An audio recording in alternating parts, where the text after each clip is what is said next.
Well, with Oregon off to the Big Ten, that can't mean anything but good news on the recruiting front. But is it that much of an impact? I think it's minimal. Here we go. You are Locked On Ducks, your daily podcast on the Oregon Ducks, part of the Locked On Podcast Network, your team every day.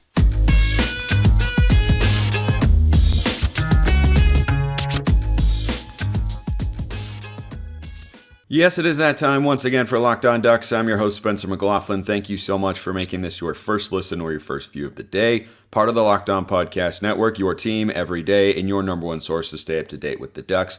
So if you have not already, like, comment, subscribe, rate, review, please and thank you wherever you listen to or watch the show. Appreciate all of you out there who helped us get to 3,000 subs on YouTube before the season started. So now we got to get to 4,000 by the time the season ends, but can't do that unless all of you watching right now subscribe to the channel. We've got Brian Smith here today, our Locked On Recruiting Insider at the network, at FBScout_Florida on Twitter if you want to follow him over there. Let's get right into it, Brian.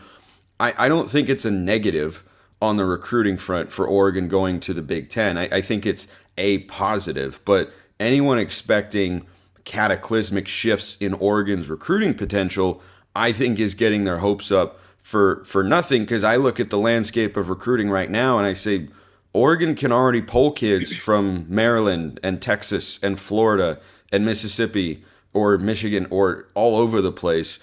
Does this create a big boost in Oregon's recruiting potential?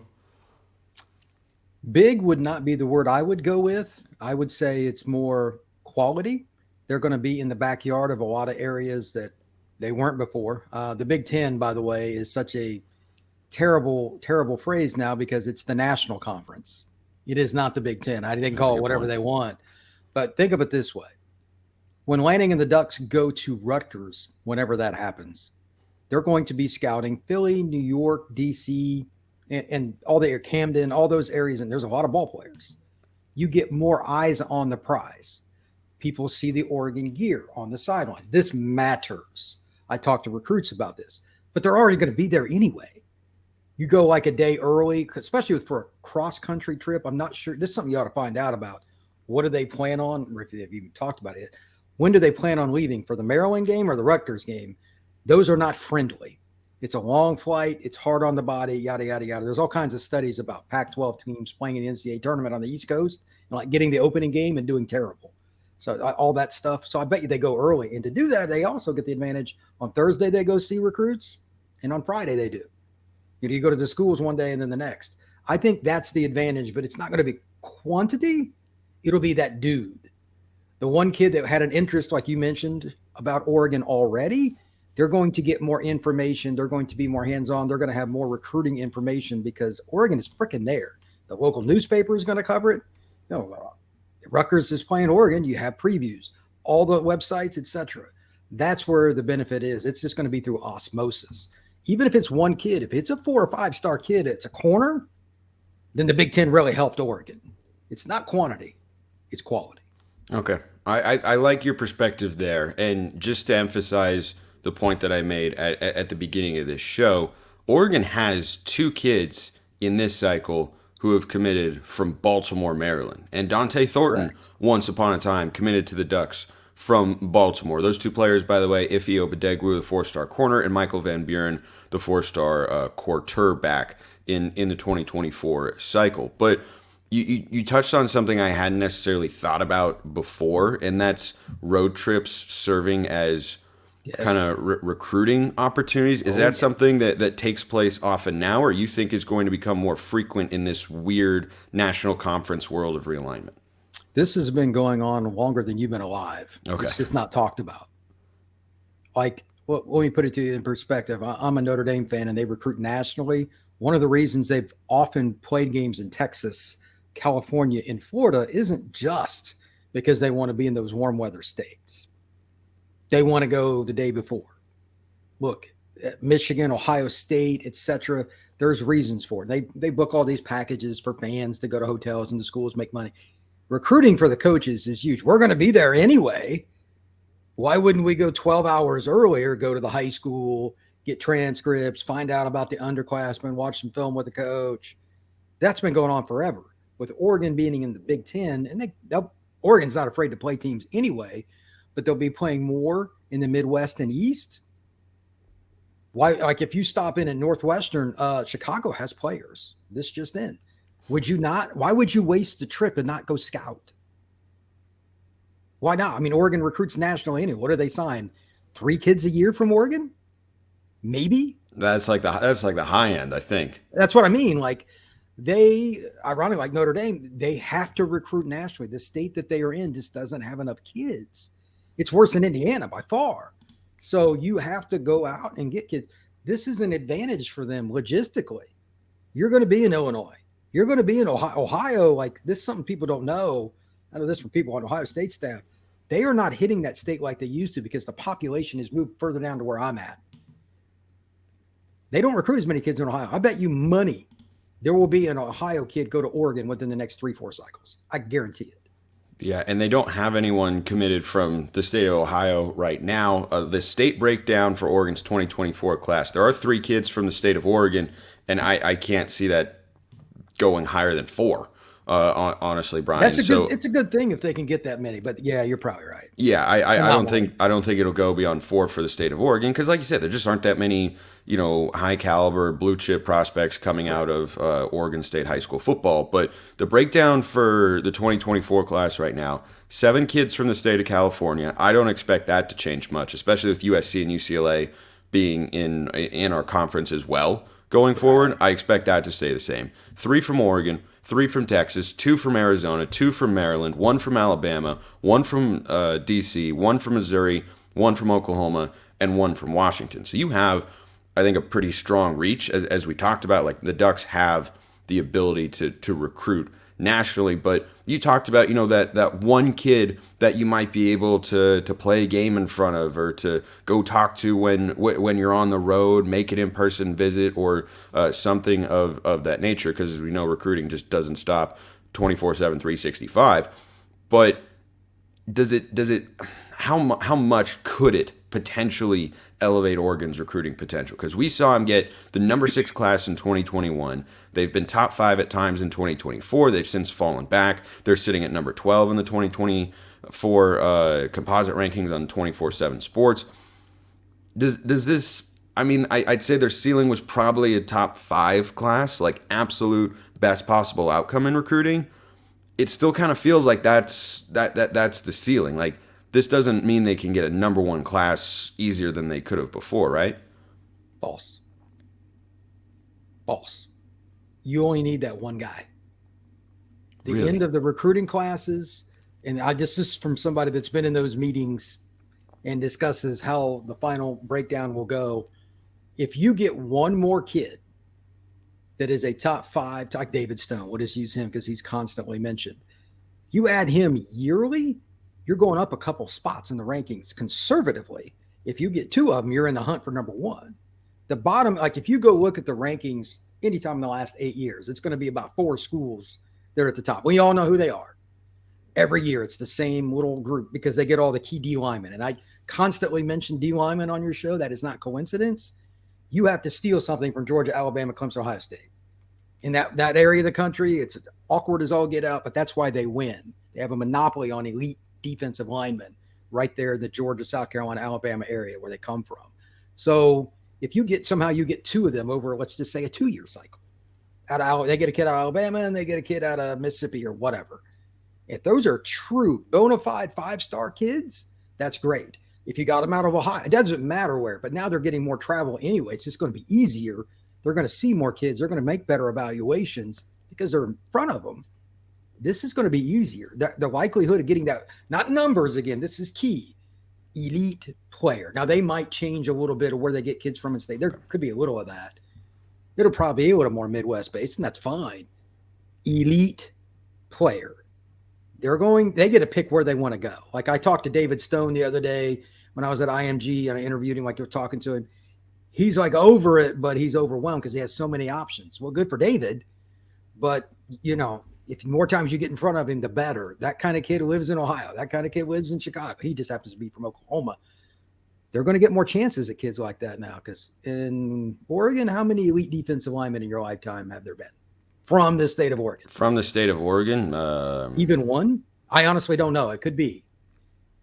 I mean, I'd have to think. The last 5-star recruit was a running back, Thomas Tyner, and he was really good. Really good. He was really, really good. 5-star defensive lineman. I'd literally have to think on that one. All of our best defensive linemen come from California every time. So I see your point on one guy can make a jump. I don't know that Oregon could suddenly pull in a number one recruiting class in the country, but I think it makes it maybe 10 to 15% easier to get into the top 5. If you look at use 247, if you look at their classes, the difference between number 5 and number 2 or whatever, you flip one 5-star kid. Right. If Ohio State was 2 and Oregon was 5 and you flip the best player from the Buckeyes to the Ducks, it's a big jump. Gotcha. Okay. I think that makes a lot of sense. I'm really glad that you brought up elite defensive linemen because we have 3 that we need to talk about here, one of whom decided to play his college football elsewhere. We do need to talk about an elite product. Just like those defensive linemen are elite players, an elite product is eBay Motors. Because for a championship team, it's all about making sure every player is a perfect fit. It's the same when it comes to your vehicle. Every part needs to fit just right. So the next time you need parts and accessories, head to eBay Motors. With eBay Guaranteed Fit, you can be sure every part you need fits right the first time around. Just add your ride to My Garage, look for the green check to know the part will fit or your money back. Because just like in sports, confidence is the name of the game when you shop on eBay Motors. And with over 122 million parts to choose from, you'll be back in the game in no time. After all, it's easy to bring home a win when the right parts are guaranteed. Guaranteed Fit only available to U.S. customers. Eligible items only. Exclusions apply. Get the right parts, the right fit, and the right prices on ebaymotors.com. Let's ride eBay. That is something that rarely happens on this show, Brian. I do a second segment sip every day, but very rarely am I doing it with my morning peppermint tea. But that's what we have because we're recording the show early in the morning, at least where I am. Brian's like in the middle of the day. He's been working for several hours. He thinks I'm a schmuck. But anyway, let's talk about some 5-star defensive linemen and players writ large. So Williams Nwaneri is a guy who we'd mentioned on the show before, one of those top 5-star big-time defensive line recruits that Oregon was chasing in 2024. Felt like they had a chance for Nwaneri. Lanning had some historical ties being from the Kansas City area, but never felt like we were, expected to get him. It was like, kind of an outside chance. But he ends up choosing Missouri, which I don't think is what anybody expected. So what do you know about how this recruitment went down? This is we could do 3 podcasts in full on this next little question you asked there. And it's for all the reasons that I loathe, but it's just the way of the world today. With the way NIL is, and I don't know Nwaneri's situation financially or whatever, every state has some legislator trying to stay in office, coming up with ways to make his constituents happy. Hint, Missouri is the state school. They've put in this law that just went into effect, from what I'm told, and I've only read the cliff notes here, where if you're an in-state kid and you go to State U, Missouri State University, it's made for Missouri football and basketball. Let's not kid ourselves. You can start earning money on like September 1st. So before you even sign, which gives me a billion questions, but again, I'm reading the cliff notes here. So he's committed to Mizzou, so he's eligible to get money. They won on that. That's basically what I've been told. Do you really think that another state and then another state and then everybody's going to try to one-up each other on this crap? It's not a good trend. It's going to backfire because what happens, like Oregon technically, and I don't know if it's still the case, has a visit set with Nwaneri. So think about the following. It's sometime in September, whatever game it is. Nwaneri visits out in Eugene. That same day, he's making revenue because he's committed to Missouri. Now, how weird is that? I mean, and think about the people that are constituents in Missouri. And is that money coming from the NIL collective? I don't know exactly all the specific, but it's in state. Like there's some kind of collect, and I don't know how it works. I didn't want to know. I probably will never want to know because I'm sure there's going to be a lot of dark money in this crap. And it's going to end badly at some states. There's going to be it's coming. I'm telling you. And he can still take visits. He's committed to Missouri. There's going to be what happens what if he decommitted on signing day and signs with Oklahoma and signs with Georgia and signs with Oregon? Does he have to give the money back? How dumb is the governor of Missouri going to look, or whoever it put it, I have no idea, to put this deal together? This opens so many cans of worms that are bad. I can't name them all. Yeah, and I've been in recruiting in some capacity a very long time. I just don't think this was very well thought out. But here's the problem if you're Missouri, and they're probably like, screw it. I did a study on this recently. The number of kids in that state per capita is really good. Here's the problem. They don't go to Missouri. No. They don't. They get like 30% of the top kids. You're never moving up in the Southeastern Conference. You're going to get your you-know-what kicked in if you don't get more recruits. They're like, well, we're going to try this because nothing else has worked. That's my opinion. That's just Brian Smith's opinion. They're not getting enough kids. Now, again, somebody else, I don't know what state, is going to follow suit in this. I will bet you money it's an SEC state because they care about football more than anything else. Period. I live here. I know. What could possibly lead you to that conclusion, Brian? Gosh, just call me a crazy ball guy. What do you know? Well, we might do that anyway just for fun, but. Well, yeah, it's true. But the point is still the same. If the kid wanted the compensation, you don't blame a 17-year-old or the constituents around him. Yeah. I get it. But the loopholes, and again, I've only read Cliff Notes here and been given some verbal from people that knew more than me. What if he does any of those things or a combination of them after he starts earning money from the collective or state? I don't even know directly. So do you think he'll still take the Oregon visit, which is scheduled for September 23rd, which is, I think, should be the Colorado game? I'd have to. This is where it gets really awful for guys like you and me that just want to watch football. I didn't go to law school because I don't like law. But you have to, for this question, you literally need to read the entire contract. Oh, gosh. Because I'm not into reading. I'm into talking. Me and you are on the same page. The point is still the same, though. Like that, literally, the entire document.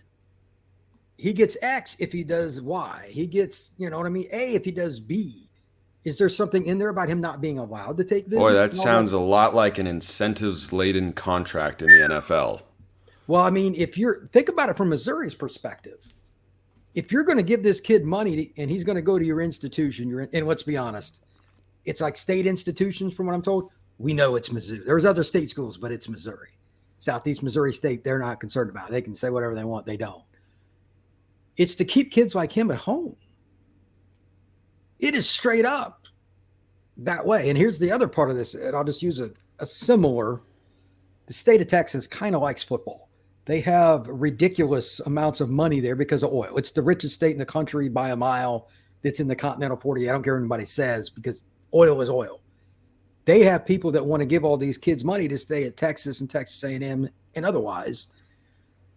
I don't think it was very bright, but the way they set up, and again, this is Cliff Notes, their situation not all that long ago, we can give NIL money, and if you do anything, NCAA will sue you. Like they were just brazen.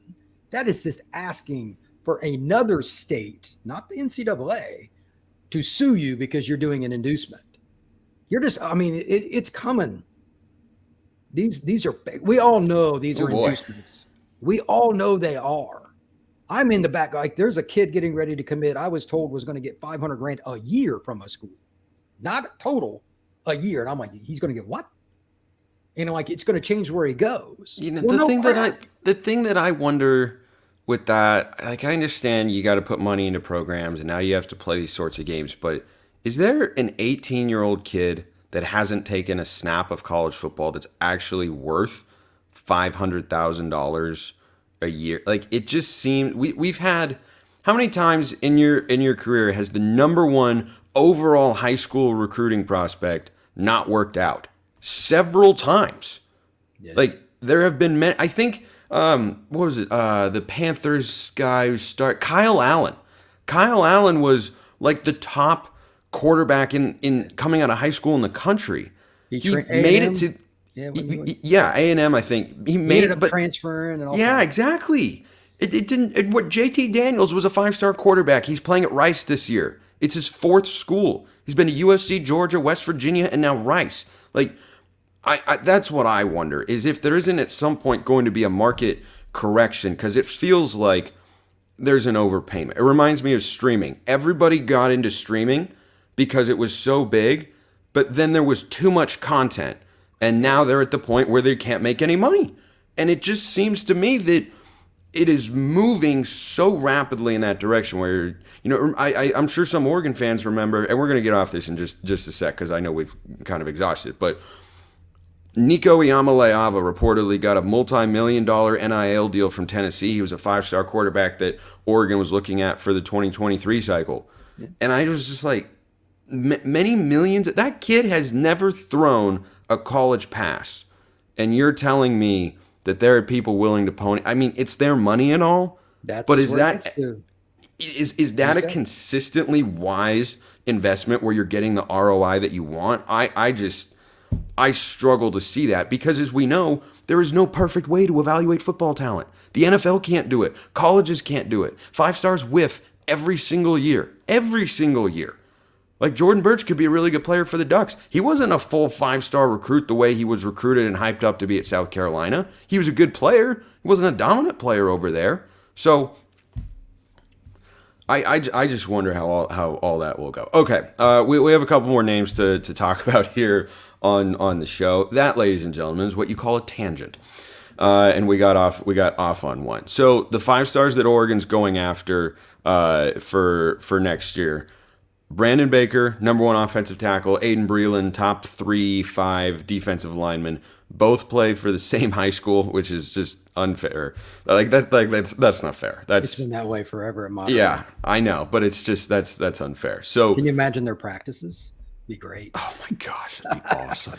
Just watching those two go at it. Just never Baker against Breland. Oh man. Okay, so big time players there. Oregon is well in the mix for both of them. Are there any updates on that front? I've heard a lot of Baker, Texas buzz, but that Oregon's still very much in the running, and that Breland isn't really sure yet. But what have you heard as of late?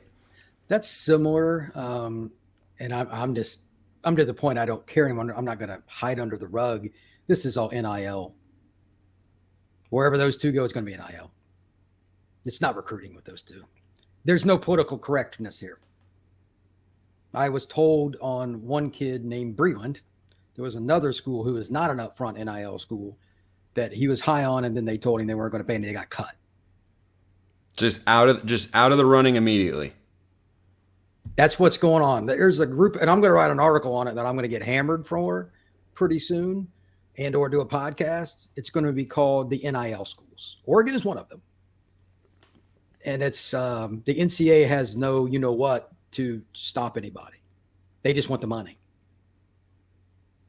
This is true, and that's just the world. That's just the world that we live in. So it'll come down 100%. To who's got the best offer there. Now, but the good news for Oregon fans is we're capable, I would think, of competing with just about anybody. Booster in the history of boosters. Yeah, it's not. There have been some advantages. It turns out. Wow, that was a great take. It's worked out. Like on the whole, it has gone mostly well. We're just missing one thing, and that's that coveted national championship. But you never know. So that's what it comes down to with Breland. But what about Baker? Is that more fluid, up in the air? And what is his timeline looking like? Well, that on both, I've been told it's all over the map. There's some Texas people, and I've learned this for over 20 years. You know how they say Texans are overly proud? That is not false. I go there a lot. If anybody thinks he's committing earlier, it's Texas people. Does it really matter? Because do you really think if Dan calls, Baker's not taking the phone call? With these kind of situations, if they are NIL kids, there's no such thing as a commitment. That's the other part of this. With the really elite kids, like the kid I mentioned a minute ago, like $500,000, there's a school he really, really likes, but they don't pay very much up front. It's probably not going to go. That's just that's just the game. That's just the way that this is. I mean, and it's seemingly going to be like that especially for these high level kids forever, right? The only way it changes is there's two, could be a conglomeration.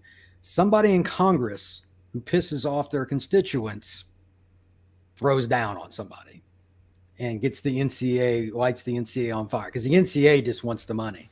But if you do come down on somebody, you tick off the constituents in that state. If it wasn't for that Congress would be more involved with this kind of stuff, and the IRS, et cetera, because this dark money and all that, they ain't getting taxed on that the way come on. But they don't want to take off people that vote. I hadn't thought about the IRS. Oh, God. Think about all the payments that go to kids at old school in recruiting. If you catch somebody, do they really want to tick off the person? They may be buying a kid for school X, but they're also supporting your political campaign and elections coming up. Are you going to really set the IRS on them? No. This is. I mean, hold on. Just to play devil's advocate here, I have never known the IRS to be an organization that doesn't seek out opportunities to increase the revenue, because that's 100%. kind of their mission as a government agency. Well, depending on what you want to believe, they're a little more politically motivated in certain cases too, and they work hand in hand with people. And if they're going to tick off some of the people that help keep them employed, it is a very tangled web. Yeah, like that's FBI. Like, does ESPN know when the FBI is raiding somebody's house? I mean, some of this could have happened. We don't know about it because nobody's there. So yeah. Well, the other thing is, like, when you're just talking about these large payments to kids in the form of NIL, at some point, does somebody deem that income? Oh, it is, but how much of it is actually being right? But if some of it is deemed income, then that just putting some money back for taxes, and that's right. That opens 100%. The door. 100%. Yeah. Oh gosh almighty, what a messy world of college football we live in. I told you, this is what I deal with every day.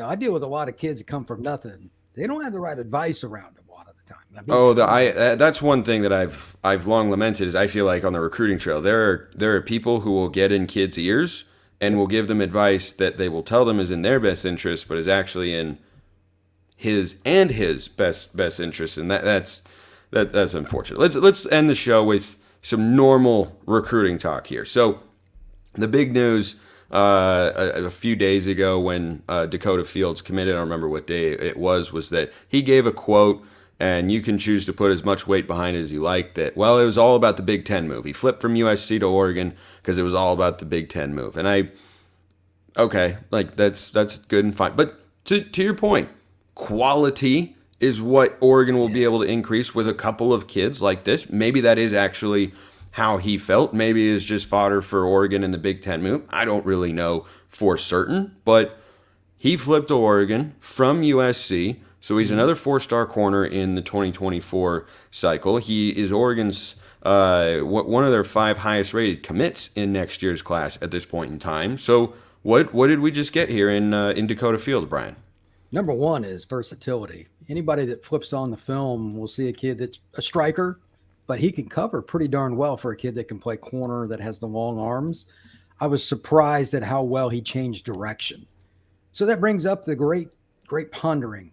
Is it free safety? Is it boundary corner? Is it nickel? Is it a combination thereof? That's why Dan Lanning makes 7 figures.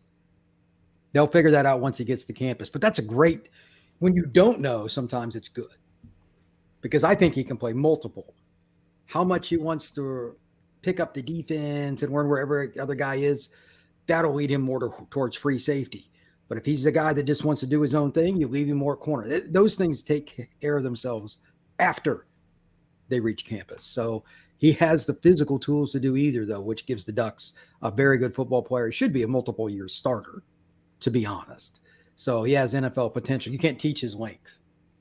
So if you get a kid that's 6 foot or over with length, with his change of direction skills, it's on him to make it to the NFL at that point. It's just about the grind, because there's no reason that he should not.